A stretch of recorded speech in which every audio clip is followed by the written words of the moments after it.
मेरी सास बहुत अच्छी थीं और मेरे पति भी मेरा बहुत ख्याल रखते थे, लेकिन कुछ समय से वो दोनों बहुत उदास रहने लगे थे। उनके चेहरे पर हमेशा 12 बजे रहते हैं। दोनों आपस में ना जाने क्या बातें करते रहते हैं और मेरे आते ही चुप हो जाते। जब मैं कहती कि मुझे डॉक्टर के पास ले चलो, मेरी तबीयत ठीक नहीं रहती, तो दोनों डॉक्टर के पास ले जाने से मना कर देते। एक दिन अचानक ही मुझे चक्कर आया और मैं बुरी तरह चकरा कर नीचे गिर पड़ी। नीचे गिरने की वजह से मेरे पेट पर चोट लगी थी और मेरे पेट में असहनीय दर्द की लहरें उठने लगीं। उस वक्त घर पर कोई मौजूद नहीं था। मुझे कुछ समझ नहीं आ रहा था कि आखिर क्या करूं। बड़ी मुश्किल से मैंने खुद को संभाला और फिर उठते हुए मैंने इधर उधर देखा। सोफे का सहारा लेते हुए मैं खड़ी हुई और धीरे से सोफे के पास जाकर उस पर बैठ गई। मेरे माथे पर पसीने की बूंदें चमकने लगी थीं, आंखों से आंसू बहने लगे थे। दर्द की तीव्रता में लगातार बढ़ोतरी होती जा रही थी। कुछ समझ नहीं आ रहा था कि आखिर करूं तो क्या करूं। घर में भी कोई मौजूद नहीं है। मैंने जल्दी से अपने चारों ओर देखा तो टेबल पर मेरा ही मोबाइल रखा हुआ मिला। मैंने आगे बढ़कर मोबाइल उठाया और बड़ी मुश्किल से पासवर्ड खोला, क्योंकि मेरी आंखें बंद होने लगी थीं। मैंने एक नंबर मिलाया। मैं नहीं जानती थी यह नंबर किसका था और किसका नहीं। मैंने नंबर डायल करके कान से लगाया। दूसरी घंटी पर ही फ़ोन उठा लिया गया। दूसरी तरफ से कोई बोल रहा था। वह कोई और नहीं बल्कि मेरा पति था। मैंने उनसे कहा, संदीप, मेरी तबीयत बहुत ख़राब होती जा रही है। अभी मैं गिर गई हूँ और पेट पर चोट लग गई है। पेट पर चोट लगने की वजह से दर्द की लहरें उठ रही हैं। आप तो जानते हैं कि मैं किस हाल में हूँ। घर पर माँ भी मौजूद नहीं है। माँ जी बाहर सब्जी लेने के लिए बाजार तक गई हुई हैं। आप जल्दी से घर वापस आ जाएं। मुझे कुछ ठीक नहीं लग रहा। ऐसा लग रहा है मैं बेहोश होने वाली हूँ। मेरी इस बात पर कुछ देर के लिए दूसरी तरफ खामोशी छा गई। फिर कुछ देर बाद फिर से आवाज़ आई तो वह कह रहे थे, अच्छा, तुम चिंता मत करो, मैंने पेट दर्द की दवा रखी है फ्रिज पर। वह तुम उठाओ, उसमें से एक गोली निकालो और खा लो। तब तक माँ भी आ जाएंगी, फिर माँ तुम्हें देख लेंगी। मैं इस वक्त ऑफिस के काम में बहुत व्यस्त हूँ और मैं नहीं आ सकता। इस बात ने मुझे हैरानी में डाल दिया था। जब भी मुझे पेट में कोई ऐसी ही दिक्कत महसूस होती और मैं उनसे ऐसा बोलती थी तो वो ऐसा ही करते थे। ऐसे ही बातें करते घर पर ही मुझे कोई ना कोई दवाई दे देते। इसके अलावा उन्होंने कभी मुझे डॉक्टर के पास ले जाना नहीं चाहा, ना ही कभी मेरी सास ने। जब भी मुझे कोई प्रॉब्लम होती तो मेरी सास मुझे कोई ना कोई दवा वगैरह खिला देती और कहती थी कि तुम बिल्कुल ठीक हो, या फिर वह खुद डॉक्टर के पास चली जाती और वापसी पर दवाई ले आती। डॉक्टर को मेरी हालत के बारे में बता देती और मेरी हालत के अनुसार ही दवाई लाकर मुझे दे देती। यह सिलसिला यूं ही चल रहा था। अब मुझे छठा महीना शुरू हो गया था और इस छठे महीने में मुझे बहुत कमज़ोरी महसूस हो रही थी। मेरे पेट में भी अक्सर दर्द रहने लगा था और अक्सर मेरी आंखों के आगे अंधेरा छा जाता। मुझे चक्कर आने लगता और मैं गिर सी जाती थी। मेरे हाथ पैर सुन्न हो जाते थे। आज भी मुझे कुछ ऐसा ही हुआ था। मेरे हाथ पैर सुन्न होने लगे थे और मेरी आंखों के आगे अंधेरा छा गया और चक्कर आने लगे। फिर मैं चकराकर गिरी तो पेट पर हल्की सी चोट आई, जिसकी वजह से पेट में हल्का सा दर्द उठा और फिर देखते ही देखते दर्द बढ़ता चला गया। कुछ समझ नहीं आ रहा था। मैंने वह गोली उठाई और फिर एक गिलास पानी लिया। बड़ी मुश्किल से चलते चलते मैंने वह गोली और गिलास लाकर मेज़ पर रखा और फिर सोफे पर बैठते हुए मैंने वह गोली खा ली। इसके बाद भी मुझे कोई आराम महसूस नहीं हुआ, मगर हल्की सी सुस्ती महसूस होने लगी थी और फिर ना जाने कब मेरी आंख लग गई। जब मैं जागी तो एक बार फिर से मेरे पेट में दर्द महसूस होने लगा। मैंने इधर उधर देखा, अभी तक घर पर कोई मौजूद नहीं था। मैंने घड़ी पर नज़र दौड़ाई तो घड़ी 2 बजने का इशारा दे रही थी। मुझे अभी घर का सारा काम भी करना था। इधर उधर देखा तो पूरे घर में सब चीज़ बिखरी पड़ी थी। मैंने धीरे से खुद को उठाया और फिर पहले चीज़ों को समेटना शुरू कर दिया।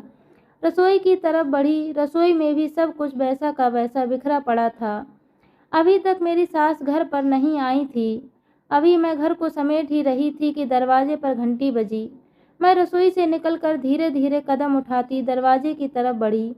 दरवाजे तक लगभग मैं पहुंच चुकी थी। इतने में शायद कोई आने वाला, दरवाज़ा पीट पीट कर थक चुका था। मैंने दरवाज़ा खोला तो सामने मेरी सास की चचेरी बहन मुझे आती दिखाई दी, जो कि मेरे दरवाज़ा खोलने का इंतज़ार कर रही थी। मुझसे कहने लगीं, अरे बिटिया, कब से बाहर खड़ी हूँ, तुम सो रही थी क्या? मैंने कहा, नहीं, तबीयत बहुत ज़्यादा ख़राब है।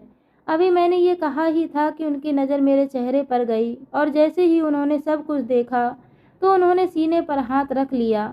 मेरा चेहरा पीला हो रहा था और मेरी आंखों के नीचे काले घेरे पड़ गए थे। मेरी यह हालत देखकर उन्होंने जल्दी से अपने सीने पर हाथ रखा और कहा, हे भगवान बिटिया, तुझे क्या हो गया है? अभी 2 दिन पहले तो मैं आई थी, तुम बिल्कुल ठीक थी। यह तुम्हारी आंखों के नीचे इतने काले घेरे और तुम्हारा रंग इतना ज़्यादा पीला क्यों पड़ता जा रहा है? और फिर ज़रा सा अंदर की तरफ जाकर कहने लगीं, तुम्हारी सास कहाँ है? मैंने कहा, माँ जी बाहर सब्जी लेने के लिए बाजार तक गई हैं, बस अभी आती होंगी।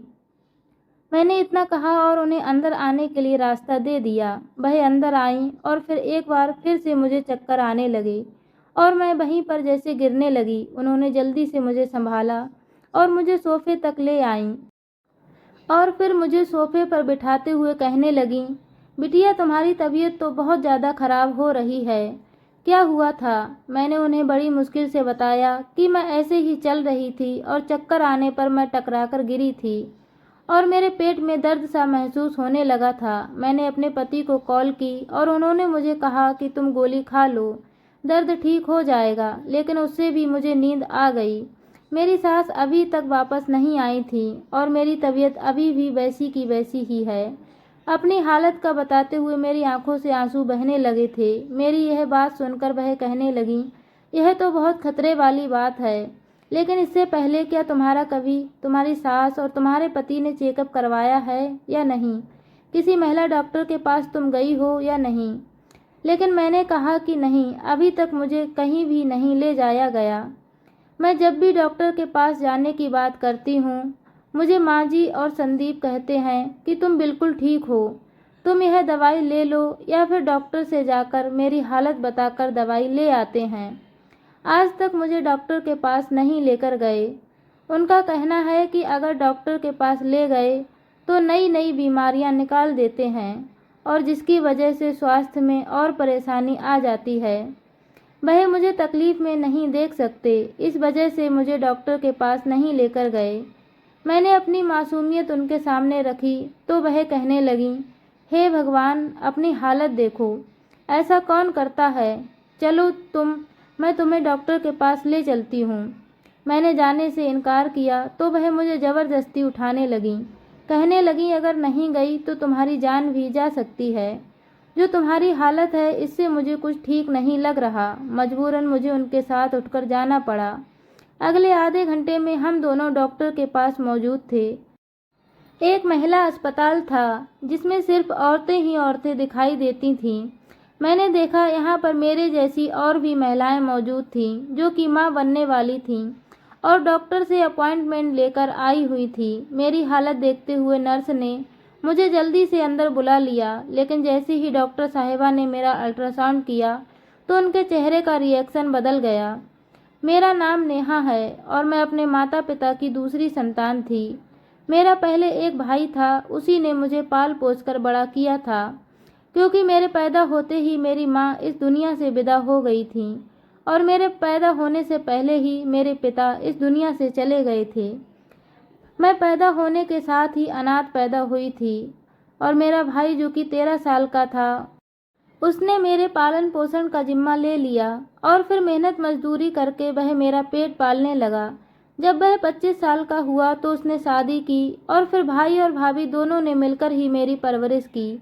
धीरे धीरे मैं बड़ी होती गई और फिर जैसे ही मैंने 10वीं पास की, फौरन ही भाभी को मेरी शादी की चिंता सताने लगी थी। भाभी भैया से डरती थी, इसलिए उनके सामने वह मुझे कुछ ना कहती थी, लेकिन भैया की पीठ पीछे मुझे ताने देती रहती थी। मुझे काफ़ी बातें सुनाती और कहती कि मैं तुम्हें जल्दी इस घर से निकाल दूंगी। यही वजह थी कि उन्होंने मेरे 10वीं करने के साथ ही मेरे लिए रिश्ता ढूंढना शुरू कर दिया। भैया से कहने लगी कि अब नेहा बड़ी हो गई है, इसके लिए रिश्ता ढूंढना चाहिए, इसे शादी करके विदा कर दें। वरना बिना माँ बाप की बेटियाँ अच्छी नहीं होती।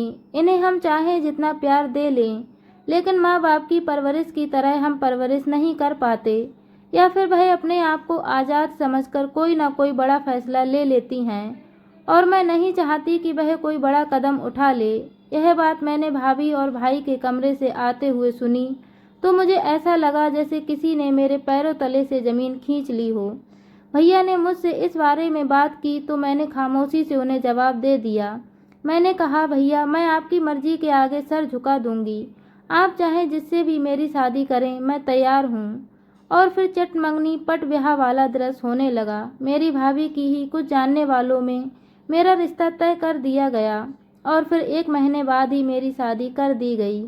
शादी के वक्त मेरा 17वां साल लगा था और फिर कुछ महीने बाद ही मैं उम्मीद से हो गई थी।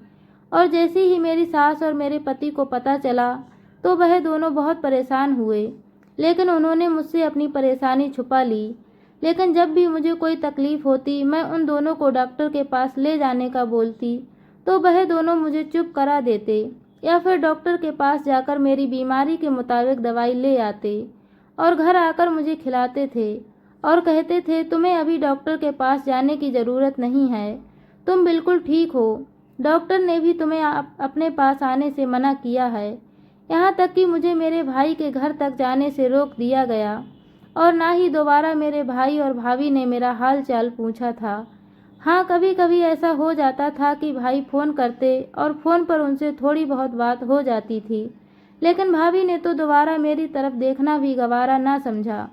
भगवान का शुक्र था कि मैं जैसे यहाँ पर ब्याह कर आई थी, मेरी सास और मेरे पति दोनों ही मेरे साथ बहुत अच्छे थे। मेरी मर्जी के मुताबिक सब कुछ होने लगा था। यहाँ आकर मुझे लगने लगा था जैसे मैं इस घर की शहजादी हूँ, जैसे इन लोगों को सिर्फ मेरी ही ज़रूरत थी। मैं यहाँ आकर पूर्ण हो चुकी थी। एक माँ की जो कमी हमेशा रहती थी, वह मेरी सास की मौजूदगी में पूरी हो चुकी थी। मेरे लिए इससे बढ़कर और क्या था। मैं ईश्वर का धन्यवाद किया करती। मैं जितना धन्यवाद करती थी उतना कम था। मेरे पति एक ऊंचे पद पर काम कर रहे थे। वह उम्र में मुझसे काफ़ी बड़े थे, लेकिन वह मेरे साथ बड़े ही प्यार से पेश आते थे और मुझे उनकी यही अदा बहुत प्यारी लगती थी। मेरी सास भी मुझे बेटा बेटा कहकर पुकारती थी। मेरे बगैर घर का कोई काम ना होता। मेरे बगैर वह दोनों कहीं भी नहीं जाते थे और ना ही वह मेरी मर्जी के बगैर कोई काम करते थे। यहाँ तक कि सुबह दोपहर शाम का खाना मेरी मर्जी से बना होता और यहाँ पर जैसे मुझे रानियों की तरह रखा जाने लगा। मेरी माँ बनने की खुशी भी दोनों को बहुत थी, लेकिन जब भी मेरी तबीयत खराब होती और मैं डॉक्टर के पास जाने का बोलती तो दोनों खामोश हो जाते और उनकी खामोशी मुझे खटकने लगती थी। उनके चेहरे का रंग उड़ जाता। मुझे ऐसा लगता था जैसे दाल में कुछ काला है या फिर यह दोनों मुझसे कुछ छुपा रहे हैं।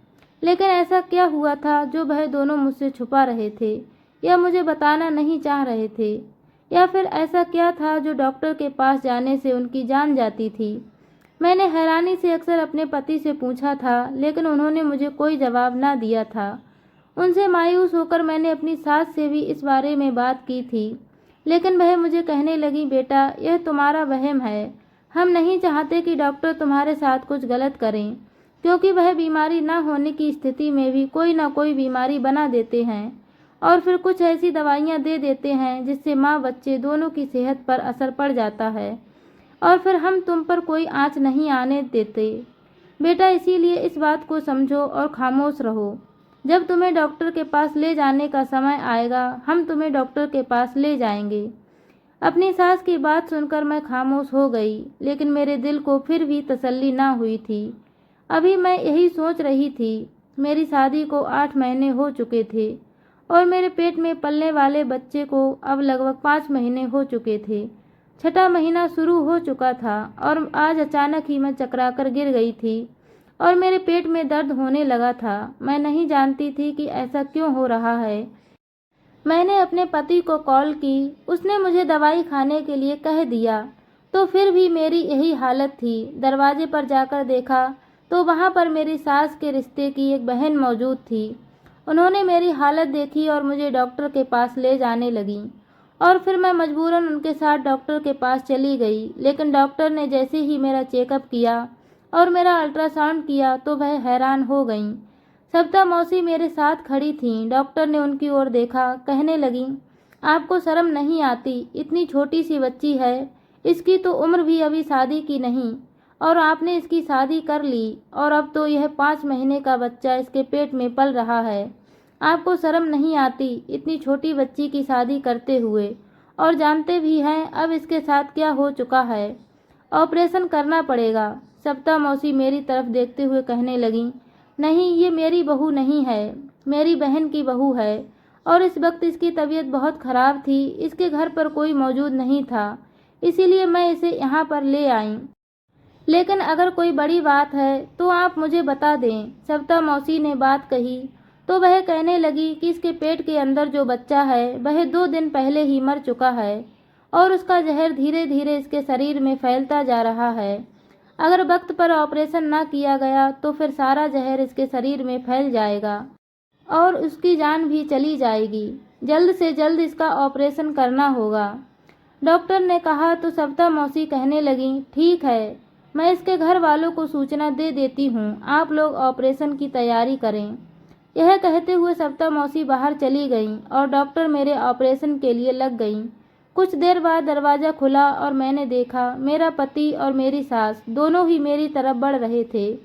उन दोनों की आंखों में आंसू थे और मेरी सास जल्दी से आगे बढ़ी और मेरे सिर पर प्यार से हाथ फेर कर कहने लगी, मेरी बच्ची, क्या हुआ है? अभी मेरी सास यही कह रही थी कि डॉक्टर साहब आईं और उन्होंने तो जैसे मेरी सास को बुरी तरह डांटा।